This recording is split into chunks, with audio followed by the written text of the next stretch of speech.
ವೀಕ್ಷಕರೇ, ಮಯೂರ ನ್ಯೂಸ್ಗೆ ಸ್ವಾಗತ. ನಾನು ನಿಶ್ಚಿತ ಕೆಂಪೇಗೌಡ. ಇದು ಸುದ್ದಿ ಸಮಗ್ರ.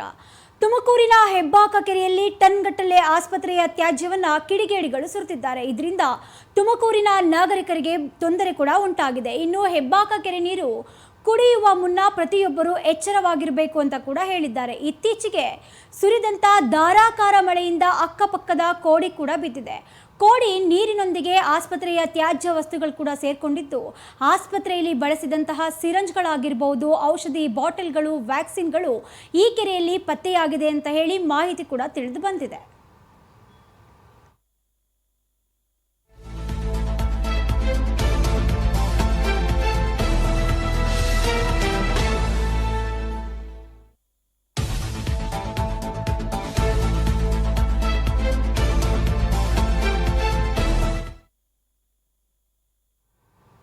ಗಾರೆ ಕೆಲಸವನ್ನ ಮಾಡುವಾಗ ಆಕಸ್ಮಿಕವಾಗಿ ಕಾಲು ಜಾರಿ ಬಿದ್ದು ವ್ಯಕ್ತಿ ಸಾವನ್ನಪ್ಪಿರುವಂತಹ ಘಟನೆ ಹಾಸನದಲ್ಲಿ ನಡೆದಿದೆ.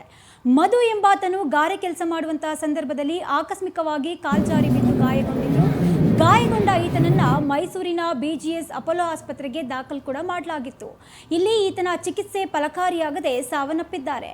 ಮಧು ಸಾವಿನ ನಂತರ ಕುಟುಂಬಸ್ಥರು ಈತನ ಅಂಗಾಂಗ ದಾನವನ್ನ ಕೂಡ ಮಾಡಿದ್ದಾರೆ.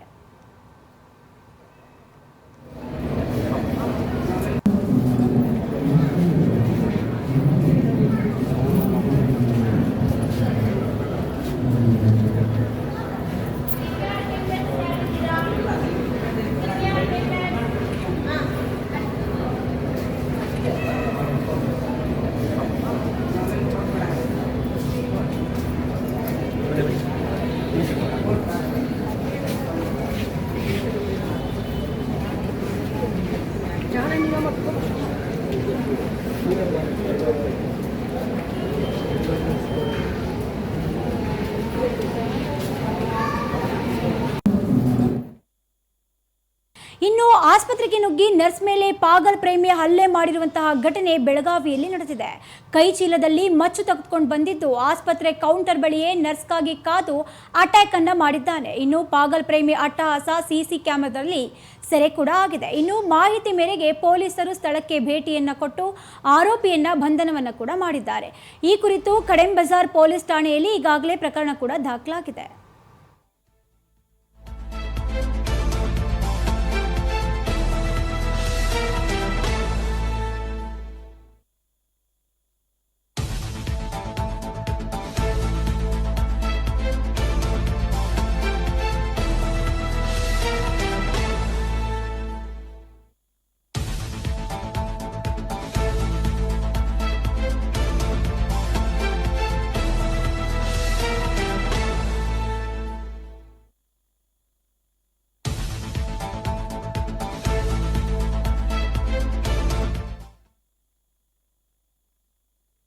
ನಮ್ಮ ಭಾರತ ದೇಶದಲ್ಲಿ ಗುರುವಿನ ಮೇಲಿನ ಭಕ್ತಿ ಎಂದಿಗೂ ಕೂಡ ಕಡಿಮೆ ಆಗೋದಿಲ್ಲ. ನಮ್ಮ ಭಾರತದಲ್ಲಿ ಮಾತ್ರ ಗುರು ಪರಂಪರೆಯನ್ನ ಗೌರವಿಸ್ತೀವಿ ಮತ್ತು ಎಲ್ಲರೂ ಕೂಡ ಗೌರವಿಸ್ತಾರೆ ಅಂತ ಹೇಳಿ ಜ್ಞಾನಪೀಠ ಪುರಸ್ಕೃತರಾದ ನಾಡೋಜ ಡಾಕ್ಟರ್ ಚಂದ್ರಶೇಖರ್ ಕಂಬಾರ್ ಅವರು ತಿಳಿಸಿದ್ದಾರೆ. ಘಟ್ಟಪ್ರಭಾ STTD ಹೈಸ್ಕೂಲ್ ನಂಬರ್ 95ರ ಹಳೆಯ ವಿದ್ಯಾರ್ಥಿಗಳು ಏರ್ಪಡಿಸಿದಂತಹ ಗುರುವಂದನಾ ಹಾಗೂ ಹಳೆ ವಿದ್ಯಾರ್ಥಿಗಳ ಕ್ರೀಡಾ ಮತ್ತು ಸಾಂಸ್ಕೃತಿಕ ಸಂಘದ ಉದ್ಘಾಟನಾ ಸಮಾರಂಭಕ್ಕೆ ದೀಪ ಬೆಳಗಿಸುವುದರ ಮೂಲಕ ಚಾಲನೆಯನ್ನು ಕೂಡ ನೀಡಿ ಮಾತನಾಡಿದ್ದಾರೆ. ಬಳಿಕ ಮಾತನಾಡಿದ ಡಾಕ್ಟರ್ ಚಂದ್ರಶೇಖರ್ ಕಂಬಾರ ಅವರು, ಅನ್ನಕ್ಕೆ ದಾರಿದೀಪವಾದ ಗುರುಗಳನ್ನ ದೇವರಂತ ಭಾವಿಸ್ತೇವೆ. ದೇವರಿಗೆ ಸಮನಾದಂತಹ ಗುರುಗಳನ್ನ 30 ವರ್ಷಗಳ ನಂತರವೂ ತಾವೆಲ್ಲರೂ ಸೇರಿ ನೆನಪಿಸಿಕೊಂಡು ಗೌರವಿಸ್ತಾ ಇರೋದು ಈ ಒಂದು ನೆಲದ ನಾಡಿನ ಸಂಸ್ಕೃತಿಯನ್ನ ಎತ್ತಿ ತೋರಿಸುತ್ತೆ ಅಂತ ಹೇಳಿದ್ದಾರೆ. ಹಳೆಯ ವಿದ್ಯಾರ್ಥಿಗಳ ಸಂಘವನ್ನ ಉದ್ಘಾಟಿಸಿ ಮಾತನಾಡಿದಂತಹ ಬೈಲಹೊಂಗಲ ಹೇಸಿ ಪ್ರಭಾವತಿ ಫಕೀರಪುರ ಅವರು, ನಡೆದು ಬಂದ ಹಾದಿಯನ್ನ ಮರೆತು ನಡೆಯೋದು ವಿದ್ಯಾರ್ಥಿಗಳಿಗೆ ಆದರ್ಶವಲ್ಲ. ಹಳೆ ವಿದ್ಯಾರ್ಥಿಗಳಿಗೆ ಶಾಲೆ ಗುರುಗಳ ಮೇಲಿರುವಂತಹ ಪ್ರೀತಿ ನಿಜಕ್ಕೂ ಶ್ಲಾಘನೀಯ ಅಂತ ಹೇಳಿ ಅಭಿಪ್ರಾಯವನ್ನ ಪಟ್ಟರು.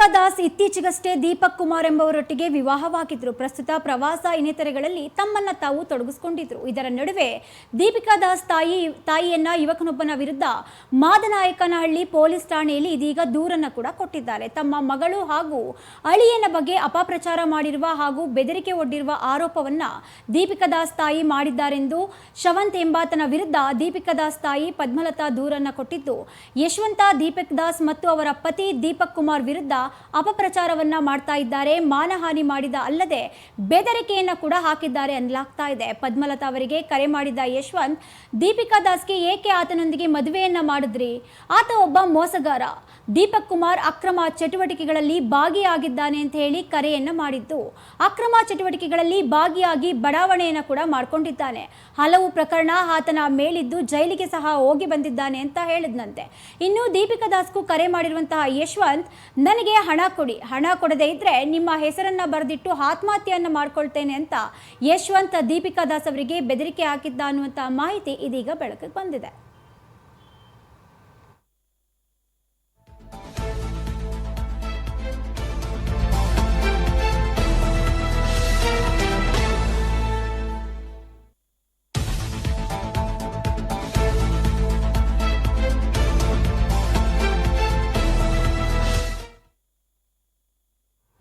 ರಾಜ್ಯದಲ್ಲಿ ಬೈ ಎಲೆಕ್ಷನ್ ಚುನಾವಣೆಯ ಸೋಲಿನ ನಂತರ ರಾಜ್ಯ ಬಿಜೆಪಿಯಲ್ಲಿ ಬಣರಾಜಕೀಯ ಇನ್ನೂ ಜೋರಾಗಿ ನಡೀತಾ ಇದೆ. ವಿಜಯೇಂದ್ರ ಅವರಿಗೆ ಮಗ್ಗಲ ಮುಳ್ಳಿನಂತೆ ಕಾಟ ಕೊಡ್ತಾ ಇರುವಂತಹ ಯತ್ನಾಳ್ ವಿರುದ್ಧ ವಿಜಯೇಂದ್ರ ಬಣ ಶಕ್ತಿ ಪ್ರದರ್ಶನಕ್ಕೆ ಇದೀಗ ಮುಂದಾಗಿದೆ. ಯತ್ನಾಳ್ ಅಂಡ್ ಟೀಮ್ ಅರವಿಂದ ಲಿಂಬಾಳಿ, ರಮೇಶ್ ಜಾರಕಿಹೊಳಿ, ಕುಮಾರ್ ಬಂಗಾರಪ್ಪ ಸೇರಿದಂತೆ ಸಾಕಷ್ಟು ನಾಯಕರು ವಿಜಯೇಂದ್ರ ವಿರುದ್ಧ ಚಟುವಟಿಕೆಗಳನ್ನು ನಡೆಸ್ತಾ ಇದ್ದಾರೆ. ಈಗ ಇದರ ಬೆನ್ನಲ್ಲೇ ಯಡಿಯೂರಪ್ಪ ಪರ ನಿಂತಿರುವಂತಹ ನಾಯಕರು ಕೂಡ ಒಂದು ಅಪಪ್ರಚಾರವನ್ನ ನಡೆಸ್ತಾ ಇದ್ದು ಶಕ್ತಿ ಪ್ರದರ್ಶನಕ್ಕೆ ಮುಂದಾಗಿದ್ದಾರೆ. ಕಟ್ಟಾ ಸುಬ್ರಹ್ಮಣ್ಯ ನಾಯ್ಡು ಅವರ ಮನೆಯಲ್ಲಿ ಈ ಸಭೆ ನಡೆದಿದ್ದು, ರೇಣುಕಾಚಾರ್ಯ, ಬಿಸಿ ಪಾಟೀಲ್, ಎಂವೈ ಸಂಪಂಗಿ, ತಿಪ್ಪರಾಜು ಹಾಗೂ ಸಾಕಷ್ಟು ನಾಯಕರು ಈ ಒಂದು ಕಾರ್ಯಕ್ರಮದಲ್ಲಿ ಕೂಡ ಭಾಗಿಯಾಗಿದ್ರು. ಕಸ್ತ್ಯ ರಕ್ತದಲ್ಲಿ ಗೊಂದಲ ಉಂಟಾಗಿರೋದ್ರಿಂದ ದಾವಣಗೆರೆಯಲ್ಲಿ ಒಂದು ಬೃಹತ್ ಸಮಾವೇಶವನ್ನು ನಡೆಸೋದಕ್ಕೆ ವಿಜಯೇಂದ್ರ ಅವರ ಬಣ ಈಗಾಗಲೇ ಸಜ್ಜಾಗಿದೆ.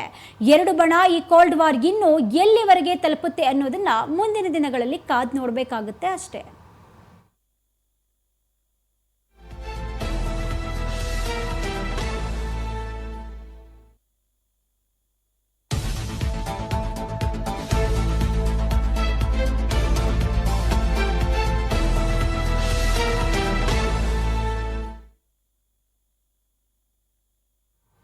ಮಹಾರಾಷ್ಟ್ರ ಚುನಾವಣೆಯಲ್ಲಿ ಇಂಡಿ ಮೈತ್ರಕೂಟವನ್ನ ಛಿದ್ರ ಮಾಡಿ ಅಮೋಘ ಗೆಲುವನ್ನ ಎನ್ಡಿಎ ಸಾಧಿಸಿದೆ.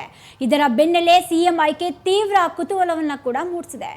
ಶಿವಸೇನೆ ಪಕ್ಷವನ್ನ ಹೊಡೆದು ಬಂದ ಏಕನಾಥ್ ಶಿಂದೆ ಅವರು ಸಿಎಂ ಸ್ಥಾನಕ್ಕೆ ರಾಜೀನಾಮೆಯನ್ನ ಕೊಟ್ಟಿದ್ದು, ಮುಂದಿನ ಸಿಎಂ ಬಿಜೆಪಿ ಪಾಲಿಗೆ ಸಿಗಲಿದೆ ಅನ್ನೋ ಎಷ್ಟೋ ವಿಚಾರಗಳು ಕೂಡ ಇದಾಗಲೇ ನಡೀತಾ ಇದೆ.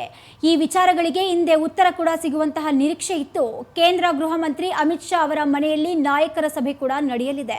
ಬಹುತೇಕ ಸಿಎಂ ಸ್ಥಾನ ಬಿಜೆಪಿಯ ದೇವೇಂದ್ರ ಫಡ್ನವೀಸ್ಗೆ ಸಿಗುವಂತ ಎಲ್ಲಾ ನಿರೀಕ್ಷೆಗಳು ಕೂಡ ಇದ್ದು, ಎಲ್ಲಾ ನಾಯಕರು ಕೂಡ ಅದಕ್ಕೆ ಸಮ್ಮತಿಯನ್ನ ಸೂಚಿಸಿದ್ದಾರೆ ಅನ್ನೋ ಮಾಹಿತಿಗಳು ಕೂಡ ಇದೀಗ ಲಭ್ಯವಾಗ್ತಾ ಇದೆ.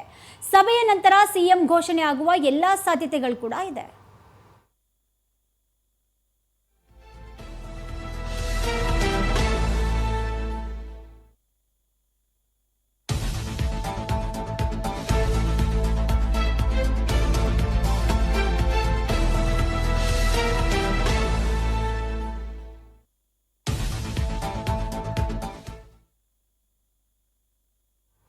ಸಂಪುಟ ಪುನರ್ರಚನೆ ಕುರಿತಂತೆ ಸಭೆ ನಡೀತಾ ಇದ್ದು, ವರಿಷ್ಠರು ತೆಗೆದುಕೊಳ್ಳುವ ಯಾವ ಒಂದು ನಿರ್ಧಾರ ಆ ಒಂದು ನಿರ್ಧಾರವೇ ಅಂತಿಮವಾಗಲಿದೆ. ದೆಹಲಿಯಿಂದ ಪಟ್ಟಿ ಬಂದರೆ ಕತೆ ಮುಗಿಯಿತು, ಮನೆ ಖಾಲಿ ಮಾಡಿಕೊಂಡು ಹೋಗಬೇಕಷ್ಟೇ ಅಂತ ಲೋಕೋಪಯೋಗಿ ಸಚಿವ ಸತೀಶ್ ಜಾರಕಿಹೊಳಿ ತಿಳಿಸಿದ್ದಾರೆ.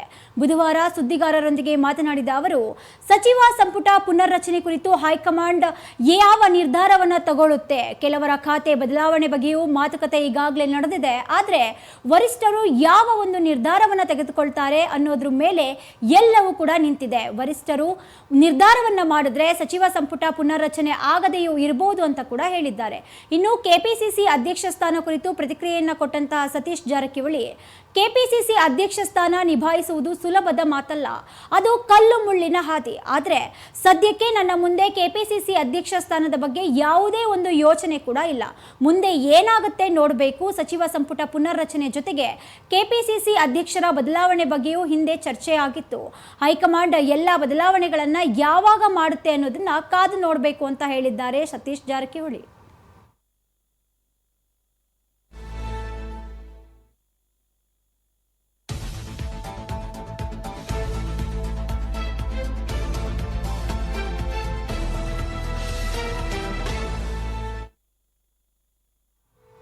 ತಮಿಳು ನಟ ಧನುಷ್ ಐಶ್ವರ್ಯ ರಜನಿಕಾಂತ್ಗೆ ಕೊನೆಗೂ ಡಿವೋರ್ಸ್ ಮಂಜೂರಾಗಿದೆ. ಚೆನ್ನೈನ ಕುಟುಂಬ ಕಲ್ಯಾಣ ನ್ಯಾಯಾಲಯ ಡಿವೋರ್ಸ್ ಮಂಜೂರನ್ನ ಕೂಡ ಮಾಡಿದೆ.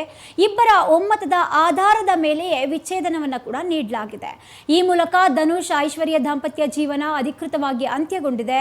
ಸೂಪರ್ ಸ್ಟಾರ್ ರಜನಿಕಾಂತ್ ಅವರ ಹಿರಿಯ ಮಗಳು ಐಶ್ವರ್ಯರನ್ನ ಧನುಷ್ ಪ್ರೀತಿಸಿ 2004ರಲ್ಲಿ ಮದುವೆಯಾಗಿದ್ರು. ಐಶ್ವರ್ಯ ಧನುಷ್ಗಿಂತ ದೊಡ್ಡವರಾಗಿದ್ರು. ಎರಡು ಮನೆಯವರ ಒಪ್ಪಿಗೆಯ ಮೇರೆಗೆ ಮದುವೆ ಕೂಡ ಆಗಿತ್ತು. ಇನ್ನು 2022ರಲ್ಲಿ ಜನವರಿಯಲ್ಲಿ ಧನುಷ್ ಮತ್ತು ಐಶ್ವರ್ಯಗೆ ಸೋಷಿಯಲ್ ಮೀಡಿಯಾದಲ್ಲಿ ದೂರ ಆಗ್ತಿರುವಂತಹ ಬಗ್ಗೆ ಘೋಷಣೆಯನ್ನು ಕೂಡ ಮಾಡಿಕೊಂಡಿದ್ರು. ಸುಮಾರು 18 ವರ್ಷಗಳ ಕಾಲ ಒಟ್ಟಿಗೆ ಇದ್ದ ಜೋಡಿ ಬ್ರೇಕಪ್ ಮಾಡಿಕೊಂಡಿತ್ತು. ಚೆನ್ನೈನ ಕೌಟುಂಬಿಕ ನ್ಯಾಯಾಲಯ ಇಬ್ಬರನ್ನ ಕೂಡ ಒಂದು ಮಾಡುವಂತಹ ಪ್ರಯತ್ನವನ್ನು ಕೂಡ ಮಾಡಿತ್ತು. ಆದರೆ ಆ ಒಂದು ಪ್ರಯತ್ನ ಫಲಕಾರಿ ಆಗಲಿಲ್ಲ. ಕೊನೆಗೂ ಕೂಡ ಇಬ್ಬರು ಬೇರೆ ಬೇರೆ ಆಗಿದ್ದಾರೆ.